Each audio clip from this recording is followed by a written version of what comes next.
Mehsana Ambaliyasan station railway bridge અનેક સમસ્યાઓ તેમજ માનવ જિંદગી માટે ખતરારૂપ બન્યો। આ બ્રિજ પર પતંગ દોરી ફસાઈ જવાના કારણે ટુ વ્હીકલ હકારતા વાહન ચાલકો થઈ રહ્યા છે ઘાયલ।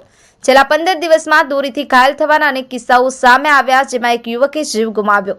વારંવાર ઘટના બનવા છતાં રેલવે પ્રશાસન, ગ્રામ પંચાયત સહિત અન્ય વિભાગના અધિકારીઓ હજુ કુંભકરણની નીંદમાં।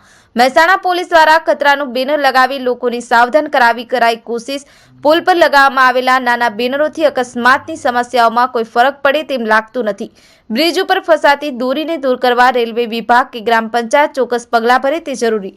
Bureau report, live speed news 24 Gujarat. Ramesh સત્યની સાથે। મારું નામ પ્રજ્ઞેશભાઈ ભગવાનભાઈ પટેલ, રહેવાસી pink city Ambaliyasan. Ambaliyasan railway બ્રિજની શું સમસ્યાઓ છે? રેલવે બ્રિજની ઘણી બધી સમસ્યાઓ છે। અત્યારે ઉત્તરાયણ નિમિત્તે ઘણા બધા અકસ્માતો થાય છે। અકસ્માતો થવાનું વિઝન એવું છે, પ્રથમ તો અહીંયા બમ્પ નથી, જ્યાં બ્રિજ આપણો પૂરો થાય છે ત્યાં બમ્પનો એક જરૂરી છે। પછી અહીંયા બ્રિજ ઉપર આપણે લાઇટની સગવડ નથી, એટલે અંધારાના કારણે રાત્રે ઘણા બધા અકસ્માત થતા હોય છે। પછી હવે ઉત્તરાયણ આવી રહી છે, તો ઉત્તરાયણમાં હમણાં 4 થી 5 અકસ્માત એવા થયા છે કે જે દોરીના કારણે લોકોને ગળાનું નુકસાન થયું છે। તો સરકારશ્રીને અમારી એવી વિનંતી કે આની ઉપર કંઈક ધ્યાન દોરે। આ એક પોલીસે બેનર માર્યું છે ત્યાં, એ વિશે આપ શું કહેશો? પોલીસ દ્વારા જે બેનર મારવામાં આવેલું છે એ ખૂબ સરસ છે, સારી વસ્તુ છે, પણ જે સ્પીડથી સાધનો અહીંયા આવે છે એ જોઈ શકીએ છીએ આપણે, તો એ બેનર સામે કોઈની નજર જતી નથી। તો એના કરતાં કે અહીંયા બમ્પ ગોઠવવામાં આવે તો સાધનોની સ્પીડ ઓછી થાય અને થોડી આની અંદર અકસ્માત થવાની સંભાવના ઓછી થઈ શકે છે આ મુદ્દા ઉપર। શું નામ આપનું? મારું નામ હસમુખભાઈ પટેલ છે।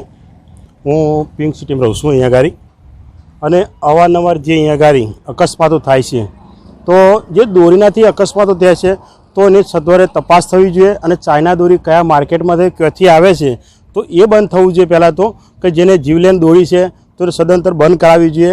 અને એને અહીં લાગતા જે સભ્યો હોય, પંચાયત સરપંચી હોય, તો એમને આગળ પડીને આમાં ધ્યાન દોરવું જોઈએ દરેક બાબતમાં, તો જેથી કરીને કોઈ અકસ્માતો બને નહીં આ ગાડી। હું પટેલ ગોવિંદભાઈ કાળીદાસ, હેતકૃપા સોસાયટી પ્રમુખ। શું ઘટના બની આપણે અહીંયા? ઘટના આ રેલવે બ્રિજ ઉપર વારંવાર દુર્ઘટનાઓ, ચાઇનીઝ દોરીની દુર્ઘટનાઓ, સ્પીડના અકસ્માતો, એટલે ઓછા થાય એવી કરવા બાબત રજૂઆત કરીએ છીએ એમ। અને જે આ સ્પીડના લીધે બમ્પ નથી એટલે સાધનો થોડા ઝડપી જાય છે, એટલે બમ્પ બનાવવા વિનંતી। આંબલિયાસણ રેલવે ઓવરબ્રિજ છે, ત્યાં અવારનવાર ઘટના બનતી હોય છે। આજે એક પોલીસે બેનર પણ એવું લગાવ્યું છે કે દુર્ઘટના ના બધા પતંગની દોરી ના વાગે એના માટે, એ વિશે આપ શું કહેશો?